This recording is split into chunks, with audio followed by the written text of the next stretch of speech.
परेशान है। क्रॉनिक बीमारियां मतलब वो बीमारी जो एक बार आ गई तो ज़िंदगी भर जाती नहीं है।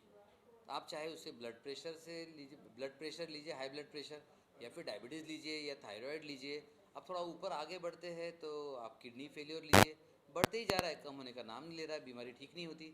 फिर आप कैंसर लीजिए, बार बार आते रहता है। लीवर फेलियर लीजिए, फैटी लीवर लीजिए, सोरियासिस लीजिए, मतलब मैं इतनी सारी बीमारियों की लिस्ट दे सकता हूँ। और ये सारी बीमारियों पर दुनिया भर में रिसर्च हो रहा है और कोई बीमारी ठीक नहीं होती। यही गूगल पर लिखा है, यही सबको पता है। लेकिन फैक्ट ये है कि ऐसा नहीं है। फैक्ट ये है, कोई कोशिश नहीं करता। अब आप कहेंगे कोशिश नहीं करता मतलब क्या? अब देखिए, जब भी बीमारी आती है तो बीमारी का इलाज जड़ से होना चाहिए। हम इलाज करते ही नहीं, हम सिर्फ कंट्रोल करते हैं। Sugar control, BP control, thyroid control, cholesterol control, और कंट्रोल कंट्रोल कंट्रोल करते रहेंगे। तो आप देखिए, इस कोशिश में बीमारी को भगाने की भी तो कोशिश ही नहीं है ना, तो बीमारी जाएगी कैसे? सो सवाल ये है, जिसकी हमने कोशिश नहीं की वो कभी नहीं होगा, और जिसकी हमने कोशिश की वो ज़रूर होगा, कभी ना कभी होगा। तो हमने इस पर रिसर्च किया है कि बीमारी को ख़त्म कैसे करें। तो हमें पता चला कि बीमारी को ख़त्म करना है तो जड़ से ख़त्म करना होगा। जैसे किसी पेड़ को हटाना है तो उसे ऊपर ऊपर से काटो तो कुछ नहीं होगा, बीमारी बार बार आएगी। वो पेड़ की डालें काट दो, डालें फिर से आ जाएगी। फ्रूट्स तोड़ दो, फ्रूट्स फिर से आ जाएंगे। ज़मीन के लेवल से पेड़ को काट दो तो भी वो पेड़ फिर से आ जाएगा। जब तक जड़ों को ख़त्म नहीं करेंगे वो पेड़ ख़त्म नहीं होगा। ठीक उसी तरह से जब तक बीमारी की जड़ों को ख़त्म नहीं करोगे तो बीमारी भी ख़त्म नहीं होती। तो हमने जब ये रिसर्च किया, पता चला कि बीमारी की जड़ें होती है एक तो माइंड में, स्ट्रेस से, टेंशन से। सबको पता है बीमारी आती है। एक्सपर्ट्स कहते हैं 90 to 95% बीमारियां तो मानसिकता से रिलेटेड है। तो फिर मेरा सवाल है कि 90 से 95% इलाज मानसिकता द्वारा क्यों नहीं किए जाते, मानसिकता से रिलेटेड क्यों नहीं है? तो हमने इस पर रिसर्च किया और एक नया कंसेप्ट डेवलप किया हमने, जिसे कहते हैं माइंड रीप्रोग्रामिंग, और एडवांस किया जिसे कहते हैं माइंड ट्रांसप्लांट। जी हाँ, सही सुना आपने, माइंड ट्रांसप्लांट। लोग किडनी ट्रांसप्लांट कर रहे हैं, लोग लीवर ट्रांसप्लांट कर रहे हैं, लोग स्किन ट्रांसप्लांट, हेयर ट्रांसप्लांट और पता नहीं क्या क्या ट्रांसप्लांट कर रहे हैं। लेकिन सारी बीमारियों की जो जड़ है माइंड, इसके ट्रांसप्लांट की कोशिश ही नहीं कर रहे। तो हमने माइंड ट्रांसप्लांट प्रोग्राम बनाया और जब देखा तो पता चला कि बीमारियां अर्जेंट में, इमीडिएट बेसिस पे बदलने का कोई तरीका है तो वो है माइंड ट्रांसप्लांट। तो हमने माइंड ट्रांसप्लांट रिट्रीट बनाया, जिसमें हम डिटॉक्स करते हैं, माइंड पर काम करते हैं और बॉडी पर काम करते हैं, ऑर्गन्स पर काम करते हैं। खास मतलब लोग डायबिटीज़ में गोलियां खाते हैं 20-25 साल। अरे क्यों गोलियां खाते हो? उससे अच्छा वो जो पैनक्रियाज है जो काम नहीं कर रहा है उसे एक्टिवेशन करने वाला कुछ तो काम करो। तो हमने पैनक्रियाटिक एक्टिवेशन शुरू किया। फिर किडनी फेलियर में डायलिसिस करते हैं। डायलिसिस करना मतलब कचरा साफ करना, शरीर में जो जमा हो रहा है कचरा साफ करना। ऐसा करने से बेहतर हमने किडनी के सेल्स को एक्टिवेट करने वाली थेरेपीज़ बनाई और किडनीज को एक्टिवेट करना शुरू किया। रिजल्ट्स बेहतर मिलने लगे। ठीक वैसे लीवर फेल्योर या आप कोई भी बीमारी ले लो, आप कहेंगे सर ऑटो इम्यून बीमारी में कैसा? ऑटो इम्यून बीमारी में इम्यूनिटी को, जो हमें अटैक कर रही है उसको ठीक करना होता है। उसकी भी थेरेपीज है, उसकी भी दवाई है। सो आप जो सोचते हो कि बीमारियां ठीक नहीं होती, ये सरासर गलत है। बीमारियां ठीक हो सकती है। सवाल यह है क्या आप सही कोशिश कर रहे हो या गलत गलत कोशिश करके सही रिजल्ट चाहते हो। आप कंट्रोल कर रहे हो तो कोशिश गलत है, रिजल्ट वही मिलेगा जो मिलते आया है। इसे मेरे तरीके से मैं कहूँ तो देखिए, अगर आप वही करते रहे जो करते आए हैं तो वही होता रहेगा जो होता आया है। अगर आपको रिज़ल्ट अलग चाहिए तो कोशिश अलग करनी पड़ेगी। इसलिए हमने अलग कोशिश में हमने जीन्स पर काम किया, जेनेटिक रीप्रोग्रामिंग, एपी जेनेटिक्स पर काम किया, देन माइंड पर काम किया, सेल्स पर काम किया, सेलुलर एक्टिवेशन थेरेपीज़ बनाई। सो बहुत सारी ऐसी नई नई थेरेपीज़ हमने डिज़ाइन की है जो 28 सालों के रिसर्च के बाद आई है। हमने क्रॉनिक डिसीज़ पर इसका रिसर्च भी किया और रिसर्च करने पर पता चला कि जो लोग 10% रिजल्ट के लिए तरसते हैं वो आज मात्र 5 दिन में भी 70 से 80% रिजल्ट एंजॉय करते हैं। जी हाँ, ये इलाज अलग है, लेकिन अलग की तो ज़रूरत है। लाइफ में सफल वही होता है जो अलग काम करता है। 80% लोग वही करते हैं जो 80% लोग कर रहे हैं, इसलिए वो लाइफ में एवरेज से ऊपर नहीं उठते, सफल नहीं बनते। 20% लोग अलग करने वाले वो लाइफ में बहुत सफल होते हैं। सेम हेल्थ में है। हेल्थ में भी जो आप अगर 80% लोगों वाला इलाज करोगे तो वही होगा जो 80% लोगों को मिल रहा है। अगर आपको हेल्थ बदलनी है, बीमारी से छुटकारा पाना है, बीमारी से जीत हासिल करनी है, कोई भी क्रिटिकल बीमारी को हराना है, तो आपको 20% जैसे अलग काम करना होगा। और अलग इलाज है genetic holistic root cause treatment, यानी कि जेनेटिक सर्वांगीण जड़ से इलाज। इसमें बहुत अच्छा सवाल है। इसमें थेरेपीज होती है, इसमें मेडिसिन होती है। मेडिसिन इसमें जेनेटिकली टारगेटेड मेडिसिन होती है, कुछ माइंड टारगेटेड मेडिसिन होती है, कुछ मेमोरीज को टारगेट की जाने वाली दवाइयाँ होती है, और कुछ सेल्स को, ऑर्गन्स को एक्टिवेट करने वाली दवाइयाँ होती है। ये नॉर्मल कंट्रोल वाली दवाइयाँ नहीं होती है।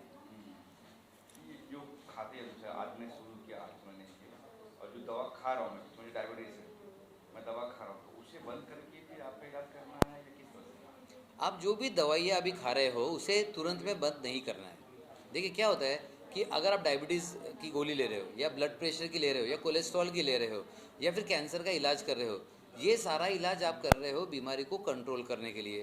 तुरंत में बंद करोगे सब आउट ऑफ कंट्रोल हो जाएगा। हम पहले ऑर्गन को एक्टिवेट करते हैं, हम बीमारी को रिवर्स करते हैं। जैसे एपी जेनेटिक्स के द्वारा हम जीन को साइलेंट करते हैं। अब जीन साइलेंसिंग हो जाएगा, एपी जेनेटिक्स कर लिया, ये सब करने के बाद भी अगर आपको रिजल्ट नहीं मिला तो फिर गोली लेना पड़ता है। 80 से 90% टाइम आपको रिजल्ट तुरंत मिलना शुरू होता है, और जैसे रिजल्ट मिलेगा आपके रिपोर्ट्स में दिखेगा, आपके स्कैन्स में दिखेगा, और फिर हम गोलियां कम करते जाएंगे। राइट। सो 80 से 90% गारंटी है कि आपको रिजल्ट दिखना जल्दी से जल्दी शुरू हो जाएगा।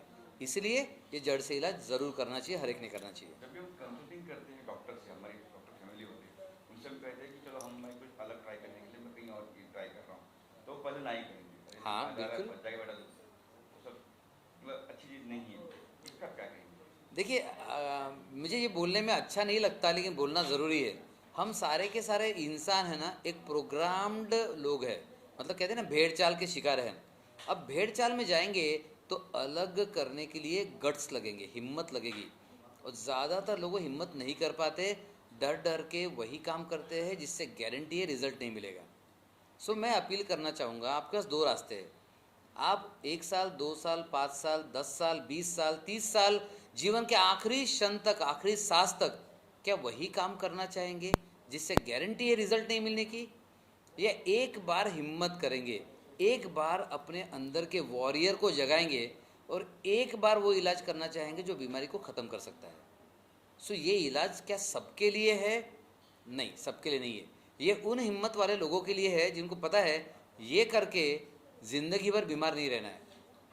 एक बार अलग कोशिश करनी है। अलग कोशिश करने वाले लाइफ में भी सफल होते हैं 20% लोग, और हेल्थ में भी वही सफल होंगे, वही हमारे पास आएंगे। तो आपको चुनना है कि आप 80% लोगों में हो जो कभी ठीक नहीं होना चाहते, या 20% लोगों में हो जो एक बार जी जान से कोशिश करना चाहते हैं। लेकिन सर कहीं ना कहीं डॉक्टर की तरह देते हैं कि अरे तो कहीं चला गया तो एक पेशेंट का मर जाएगा, कुछ हो जाएगा, जिम्मेदारी हमारी नहीं है, आप फिर जो करना हो। बहुत बढ़िया सवाल है। आप कहते हैं डॉक्टर्स डराते रहते हैं। देखो, डॉक्टर्स फैक्ट बता रहे, डरा नहीं रहे। एलोपैथिक में इलाज नहीं है, उन्होंने बता दिया इलाज नहीं है। उनको पता है गोली लेना ज़रूरी है, उन्होंने बता दिया गोली लेना ज़रूरी है। अब मुझे बताइए, हेल्थ आपकी, इमोशंस आपके, लीवर किडनी आपका, बीमारी आपकी, जितने कारण से आपने ख़राब किया है वो भी आपने किया है। इलाज की जिम्मेदारी डॉक्टर पर क्यों? इलाज की जिम्मेदारी आपको लेनी होगी। जब तक सिर्फ गोली और सिर्फ डॉक्टर पर जिम्मेदारी दी जाएगी, आप कभी ठीक नहीं होगे। जब जिम्मेदारी ली जाएगी तो आप ठीक होंगे। सो ये जिम्मेदारी आपकी है। तो फिर से बोलूँगा, याद रखिए, जिम्मेदारी दी नहीं जा सकती, जिम्मेदारी सिर्फ लेने की चीज़ है, ली जा सकती है। आपको ठीक होना है, जिम्मेदारी और कौन कैसे लेगा? आपको जिम्मेदारी लेनी है, आपको डिसीजन लेना है, आपको खुद को मजबूत करना है, आपको कंफर्ट जोन से बाहर आना है, आपको 80% से बाहर आना है। उसके बाद आपको हेल्थ मिलेगी, आपका ऑर्गन भी रिवर्स होगा और बीमारी भी रिवर्स होगी। फिर आती है बात मध्यम वर्ग के लोग जो है, पैसों का आती है, ये कितना कॉस्टली है ट्रीटमेंट वगैरह, कितना कॉस्टली है, फिर मध्यम वर्ग भी इतना सकते? देखिए, मध्यम वर्गीय सबसे बड़ा वर्ग है, और सबसे ज़्यादा बीमारियों पर खर्चा भी ये मध्यम वर्ग ही करता है। ठीक है, बीमारियाँ सबसे ज़्यादा इनको होती है। एक आमतौर पर क्रॉनिक पैनक्रेटिस का पेशेंट पकड़ लो, वो अंदाज़न 20 से 30 लाख खर्चा करता है पूरे लाइफ टाइम में। किडनी फेल जिसकी होगी पकड़ लो आप, वो भी 20 से 30 या 40 लाख तक खर्चा करता है पूरे लाइफ टाइम में। सो हेल्थ में खर्चा सब लोग करते हैं। आप कह रहे हैं सर इलाज महंगा है क्या? मैं कहता हूँ अगर आपको लगता है इलाज महंगा है तो बीमारी ट्राई कर लो, बीमारी ज़्यादा महंगी है, राइट? बीमारी बहुत ज़्यादा महंगी है। सो ये जितने बीमारी खर्चा करवाएगी, अब ध्यान से सुनना मैं जो वर्ड्स बोल रहा हूँ, बीमारी खर्चा करवाएगी जितना, उससे थोड़ा सा 10% हेल्थ में इन्वेस्ट करना सीख लो। हम प्रॉपर्टी में इन्वेस्ट करते हैं, हम शेयर्स में इन्वेस्ट करते हैं, हम प्लॉट में इन्वेस्ट करते हैं, हम फ्लैट में इन्वेस्ट करते हैं, लेकिन हेल्थ में हम कभी इन्वेस्ट नहीं करते। अगर आपने हेल्थ में इन्वेस्ट करना सीख लिया तो ये जो इलाज है जेनेटिक होलिस्टिक इलाज, इससे सस्ता दुनिया में कुछ भी नहीं है, राइट? आपने खर्चा करना शुरू किया तो आप 20 लाख 30 लाख 40 लाख, बीमारी में कितना भी खर्चा करते हो आप। लोग घर बेच के खर्चा करते हैं, लोग सोना बेच देते हैं, सब कुछ बेच देते हैं इलाज के लिए। इतना करने की ज़रूरत नहीं है, इलाज बहुत सस्ता है, इन्वेस्ट करना सीखिए। बीमारी बहुत महंगी है, उससे बचना है। आखिर क्या कुछ कहेंगे दर्शकों को, कैसे कांटेक्ट करें, आपको कुछ करना हो तो क्या कर सकते हैं? देखिए पूरी दुनिया में ज़्यादा से ज़्यादा लोग हमें जो कांटेक्ट करते हैं हमारे यूट्यूब चैनल से और फेसबुक से। आप यूट्यूब चैनल में जाएंगे, डॉक्टर रवि वैरागड़े लिखेंगे और डॉक्टर रवि वैरागड़े लिख के कोई भी जो चैनल में वीडियो आएगा उसे देख लीजिए, उसमें कमेंट लिख दीजिए, आपको हमारी टीम कांटेक्ट करेगी। अगर एक बार की कमेंट से अगर आपको रिप्लाई नहीं आता तो प्लीज़ आपको डिस्टर्ब नहीं होना है, क्योंकि पूरे दुनिया से लोग कांटेक्ट कर रहे हैं, तो आपको फिर से एक बार कमेंट लिख देना है, 1-2 कमेंट में रिप्लाई आपको आ जाएगा, आपको लिंक दी जाएगी। हम पूरे ऑल ओवर वर्ल्ड हम फ्री कंसल्टेशंस प्रोवाइड करते हैं मेरी टीम द्वारा। हमसे मिलना है तो उसके कंसल्टेशन चार्जेस रहेंगे तो वो टीम आपको बता देगी। सो हमसे मिलना बहुत आसान है, वेबसाइट पर जाइए, यूट्यूब पर जाइए, कमेंट लिख दीजिए and you can just contact us. आज का सेमिनार था, कैसे क्या रिस्पॉन्स रहा? आज का और रिस्पॉन्स आज का रिस्पांस तो सबने देखा, इट वॉज अमेजिंग रिस्पांस। सभी पार्टिसिपेंट्स ने अपने सवाल पूछे और उनको जो भी है उनको जवाब मिला, सेटिस्फेक्शन लेवल उनके चेहरे पर दिख रहा था। सो अगर मैं मेरी नज़र से कहूँ और सारे पार्टिसिपेंट्स को भी रिप्रेजेंटेटिव करके कहूँ तो मुझे सेमिनार आज का बहुत अच्छा लगा और बहुत सफल रहा। जो हमारा सोशल इनिशिएटिव होता है, हम फ्री सेमिनार लेते हैं ऑल ओवर द वर्ल्ड, तो फ्री सेमिनार का पर्पस होता है कि हम सही इलाज लोगों तक पहुंचाए, सही इलाज की जानकारी लोगों तक पहुंचाए और उनको मौका दे बीमारी ठीक होने का। तो हम इस मिशन में पूरी तरह सफल रहे। हमारा मिशन है 10 मिलियन लोगों को बीमारी रिवर्स करने मदद करना, और आज का सेमिनार उसी की एक बहुत ही मजबूत कड़ी थी। इसका मुझे बहुत ज़्यादा हर्ष है और खुशी है। बाहर जो कहीं अवार्ड मिले थे, आपको बताइए अवार्ड के बारे में क्या कुछ है? अवार्ड तो काफ़ी मिले हैं सब। अभी बुद्धांजलि मिला सुना मैंने कुछ उसके बारे में। अवार्ड्स तो हमें काफ़ी मिले हैं। अब अवार्ड्स में सबसे पहले लीजिए, जो हमने ये नया हेल्थ केयर ईजाद किया उसके लिए हमें मिला है best innovation in global health care. उसके बाद ज्ञान गौरव पुरस्कार मिला है। उसके बाद 2023 का the India's most trusted health care brand का अवार्ड मिला है 2023 के लिए। और लेटेस्ट हमारा जो जितना सोशल वर्क है, शायद इसको देखते हुए जो फ्री सेमिनार्स लिए हमने उसको देखते हुए हमें सरकार की तरफ से हमें पद्मश्री नॉमिनेशन भी मिला है। ये बहुत ही मतलब गर्व की बात है और ज़िम्मेदारी की बात है। मैं तो इसे ज़िम्मेदारी की बात ले रहा हूँ। हमने हमारा सोशल काम और बढ़ा दिया उसके बाद। सो आपको भी सोशल रूप से किसी रूप से जुड़ना है तो हमें ज़रूर बताइएगा, हम आपके साथ रहेंगे। Thank you sir. Thank you. जरूर। या आपका नाम सांगा दी, हाँ, उसके बाद बोलना हिंदी में बस।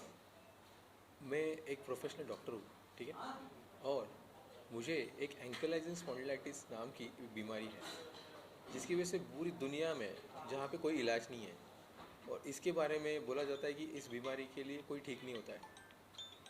और बस मैं भी परेशान था, मैंने बहुत सारे डॉक्टर से ट्रीटमेंट लिया, मैंने रूमेटोलॉजिस्ट, सीनियर डॉक्टर्स और ऑर्थोपेडिक्स, इन सब की ट्रीटमेंट के बावजूद भी मुझे कुछ अच्छे रिजल्ट्स नहीं मिले। उसकी जगह मेरी बीमारी दिन ब दिन बढ़ती जा रही थी। और जिस दिन मुझे पता चला कि ये बीमारी यहाँ पे ठीक हो सकती है, तो मैंने डॉक्टर रवि सर से कंसल्ट किया, और उसके बाद मेरे लाइफ में जो ट्रांसफॉर्मेशन आया वो मैं आप सबको शेयर करना चाहता हूँ। ठीक है, इसके पहले जो ब्रोक था, परेशान था, लाइफ वॉज इन मीजरी, ऐसा लगता था कि दुनिया में अभी कोई ऑप्शन नहीं, कोई डॉक्टर नहीं जो मुझे ठीक कर सकता है। लेकिन यहाँ पे आने के बाद पता चला कि कोई ऐसा बीमारी नहीं है जिसको यहाँ पे ठीक नहीं हो सकता है। तो हर बीमारी का इलाज यहाँ पे हो सकता है। तो मैं सब ऐसे एंकलाइजिंग स्पॉन्डिलाइटिस के जितने भी पेशेंट्स दुनिया में हैं उन सबको बोलना चाहता हूँ, एंकलाइजिंग स्पॉन्डिलाइटिस एक आर्थराइटिस है जो यहाँ पे रिवर्स होता है और आपको पूरी तरह से ठीक किया जाने का चांसेस खाली इसी जगह पे है। तो दुनिया में जितने भी एंकलाइजिंग स्पॉन्डिलाइटिस पेशेंट्स हैं उनको ये ट्रीटमेंट ज़रूर ट्राई करना चाहिए।